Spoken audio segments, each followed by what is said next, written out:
हमारी हुकूमत ने फैसला किया है कि बच्चों के स्कूल बैग्स का वजन फौरी तौर पर कम किया जाएगा और उनकी कुतुब में भी कमी लाई जाएगी ताकि 10 किलो वजन रखने वाला बच्चा 25 किलो का बैग घसीट कर स्कूल जाने की जहमत से बच सके। मगर क्या आप जानते हैं कि इस वक्त पूरी दुनिया में तालीमी दर्जा बंदी के एतबार से फिनलैंड पहले नंबर पर जबकि सुपर पावर अमरीका 20वें नंबर पर है। 2023 के इख्तिताम तक फिनलैंड दुनिया का वाहिद मुल्क होगा जहां मजमून यानी सब्जेक्ट नाम की कोई चीज स्कूलों में नहीं पाई जाती। फिनलैंड का कोई भी स्कूल ज्यादा से ज्यादा 195 बच्चों पर ही मुश्तमिल होता है। यहाँ के हर स्कूल का असूल है कि हर 19 बच्चों पर एक टीचर होगा। दुनिया भर के स्कूलों में सबसे लंबी ब्रेक भी फिनलैंड में ही होती है। बच्चे अपने स्कूल टाइम का 75 मिनट ब्रेक में गुजारते हैं। दूसरे नंबर पर 57 मिनट की ब्रेक न्यूयॉर्क के स्कूलों में होती है। जबकि हमारे यहाँ अगर वालिदैन को पता चल जाए कि कोई स्कूल बच्चों को पढ़ाने के बजाय इतनी लंबी ब्रेक देता है तो वो अगले दिन ही अपने बच्चे उस स्कूल से निकलवा लेंगे। खैर, आप ये दिलचस्प बात भी मुलाहिजा करें कि वहाँ पूरे हफ्ते में स्कूलों में महज 20 घंटे ही पढ़ाई होती है जबकि उसातिज़ा के 2 घंटे रोज अपनी स्किल्स बढ़ाने पर सर्फ होते हैं। 7 साल से पहले तक की उम्र के बच्चों के लिए पूरे मुल्क में कोई स्कूल नहीं और 15 साल से पहले किसी भी किस्म का कोई भी बाकायदा इम्तहान नहीं लिया जाता। वहाँ पर रियाजी के एक उस्ताद से पूछा गया कि आप बच्चों को क्या सिखाते हैं, तो वो मुस्कुराते हुए बोले, मैं बच्चों को खुश रहना और दूसरों को खुश रखना सिखाता हूँ क्योंकि इस तरह वो जिंदगी के हर सवाल को बआसानी हल कर सकते हैं। आप जापान की मिसाल ले लें, वहाँ पर तो तीसरी जमात तक बच्चों को एक ही मजमून सिखाया जाता है और वो अखलाकियात और आदाब हैं।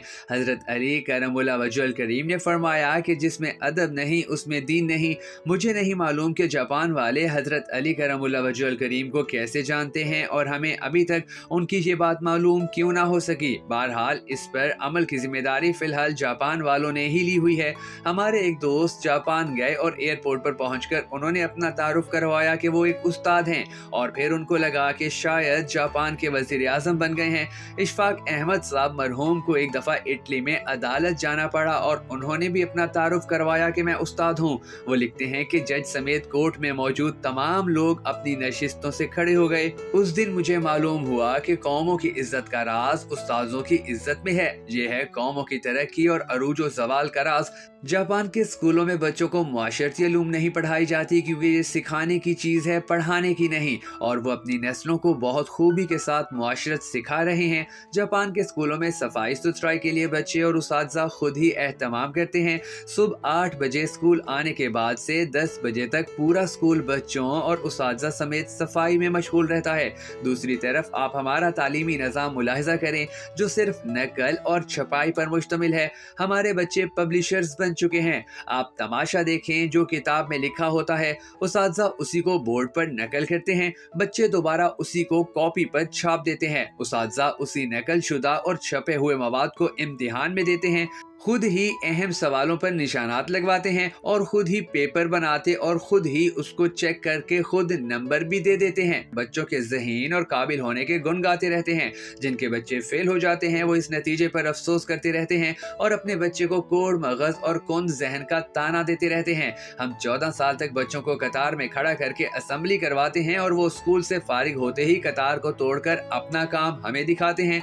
जो जितने बड़े स्कूल से पढ़ा होता है वही कतार को रोनते हुए सबसे पहले अपना काम करवाने का हुनर जानता है। हमारे तालिब इल्मों का स्कूल में सारा वक्त साइंस रटते गुजरता है। शायद इसीलिए आपको हमारे पूरे मुल्क में कोई साइंसदान नामी चीज नजर नहीं आएगी क्योंकि बदकिस्मती से साइंस सीखने की और खुद तजर्बा करने की चीज है और हम उसे भी रट्टा लगवाते हैं। आप हैरान होंगे कि बड़े सगीर में मैट्रिक क्लास का पहला इम्तिहान 1858 में हुआ और बरतानवी हुकूमत ने यह तय किया कि बड़े सगीर के लोग हमारी अकल से आधे होते हैं, इसलिए हमारे पास पासिंग मार्क्स 65 हैं तो बड़े सगीर वालों के लिए 32.5 होने चाहिए। 2 साल बाद 1860 में उस्ताद की आसानी के लिए पासिंग मार्क्स 33 कर दिए गए और हम आज के इस जदीद दौर में भी इन 33 नंबरों से अपने बच्चों की जहानत को तलाश करने में मसरूफ हैं। इल्लामा इकबाल के शेर का ये मिसरा इस तमाम सूरत हाल की सही तरीके से तर्जमानी करता नजर आता है कि शाखे नाजुक पर बनेगा जो आशियाना नापायदार होगा। अल्लाह हमारे हुक्मरानों को हमारा तालीमी निज़ाम बेहतर करने की हिदायत और सोच दे। अगर आप भी हम सब के साथ मिलकर इस दुआ में शामिल होना चाहें तो कमेंट सेक्शन में आमीन लिखकर इस वीडियो को शेयर जरूर कर दीजिएगा।